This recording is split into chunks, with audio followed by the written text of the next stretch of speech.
Drop கேப்னா என்னன்னா, இப்போ நீங்கள் மேகசின்ல இல்லை நியூஸ் பேப்பர்லாம் பார்த்தீங்கன்னா ஒரு பேராக்கு 3 லைனில் ஒரே ஒரு லெட்டர் மட்டும் பெருசாக இருக்கிற மாதிரி தெரியும்.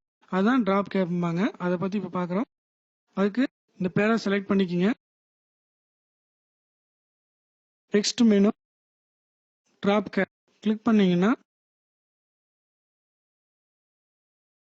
ட்ராப் கேப் விண்டோ ஓப்பன் ஆகும். அதில் யூஸ் ட்ராப் கேப் கிளிக் பண்ணீங்கன்னா அதாவது நம்பர் ஆஃப் லைன்ஸ் ட்ராப், உங்களுக்கு வந்து எவ்வளோ லைனில் அந்த ஒரு லெட்டர் மட்டும் வரணும் அப்படிங்கிற வந்து நீங்கள் மென்ஷன் பண்ணிக்கலாம்.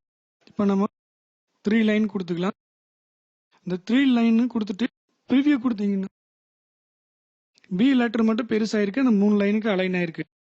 அடுத்து இந்த பிக்கு இந்த ஒய்க்கு உள்ள ஸ்பேஸ் இருக்கு இல்லைங்களா, அது இன்க்ரீஸ் பண்ணணும்னு நினைச்சீங்கன்னா ஸ்பேஸ் ஆஃப்டர் டிராப் கேப் இதில் போயிட்டு 4 ப்ரிவியூ கொடுத்தீங்கன்னா இங்கே மாறி இருக்கு. இப்போ அந்த 4 கொடுத்துருக்கு இல்லைங்களா வேல்யூ, அதே அளவு எனக்கு இந்த 2 லைனும் கீழே இருக்கிற லைனும் வரணும்னு நினைச்சீங்கன்னா use hanging indent style for drop cap tick பண்ணீங்கன்னா அதே ஆட்டோமேட்டிக்காக மாறி.